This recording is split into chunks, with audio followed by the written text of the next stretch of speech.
Now to an important 2 News investigation. When this crash you see right here behind us occurred, the state trooper responsible was using his in-car computer. And by law, he is allowed to, but that night, people got hurt. So we wondered if it's not safe for us to text or type while driving, how is it safe for law enforcement officers? Pam Elliott of 2 News Investigates took that question to those sworn to protect you. In fact, after 3 months of questioning the Ohio State Highway Patrol about the crash that left a couple hospitalized and one of their own in trouble, today I sat down with the department's public affairs commander in Columbus, and she told me that policy could change as a result of what happened in Greene County. Have you seen a cop car lately? There are a lot of buttons. Officers are surrounded by technology, cameras. They record when the lights come on. Radios. Where they can talk to dispatch. And computers. Is equipped with a mobile data terminal. In Ohio, there's a driving while texting ban that includes wireless phones and laptop computers.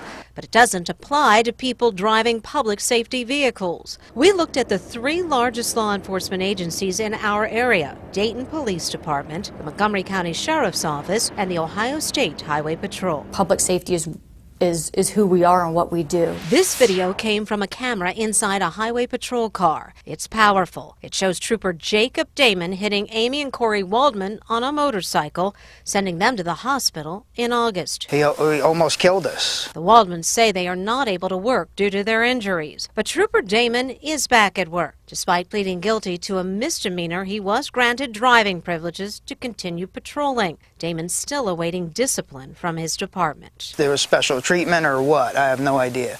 I couldn't see that's all that would happen to me if I did that to somebody. The crash report indicates Trooper Damon was driving 16 miles per hour over the speed limit while he was using his mobile computer terminal. Policy allows troopers to use their in-car computers while driving. But if it's not safe for us to be texting or typing while we're driving, why would it be safe for an officer?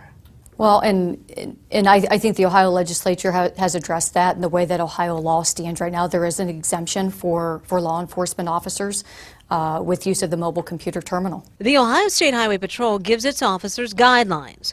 Policy states anytime the operation of the computer might diminish officer and employee safety or interferes with the ability to safely operate the motor vehicle, radio traffic with a dispatcher shall be used, and no MCT operation should occur. In Montgomery County, deputies are given a stricter policy.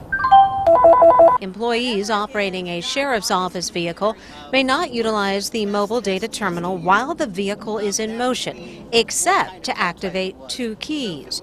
One is marked en route and the other is on scene. We don't want your family to be driving down the road and get rear-ended by a black car with a big gold star on it because someone was running a license plate. The Dayton Police Department has no written policy about driving while using in-car computers. Officers are expected to use good judgment, and Assistant Chief Bob Shabali says they do. If there's an accident, we investigate. In researching what we have actually 1 minor accident involving an officer distracted on an MDC. Dayton police, however, do see cell phone use while driving as a distraction. Policy prohibits it. Why do you see the computer and the cell phone differently? Primarily because it's the way we communicate with the officers through the MDC and the radio. And not all communication should go out over the radio, according to Shabali. Witness names, for instance. One of our performance objectives is to retain proper travel time for public safety to be able to respond quickly when citizens need us. The way we can track it, the only way we can track it is through the computer system, through the MDCs. Do you think, though, that makes your officer vulnerable to have that pressure to respond quickly, but to also communicate using the computer? No. Agencies review their policies from time to time. But Public Affairs Commander Lieutenant Ann Ralston told me because of Trooper Damon's crash, policy is being reviewed now. And if we find that something needs changed, we're going to do that, and if it doesn't need changed, we won't. 3 different departments, 3 different policies, but there is common ground. All of them instruct their officers to stay off the computers when in pursuit, though Dayton, again, does not have that in writing. Pam Elliott, 2 News Investigates.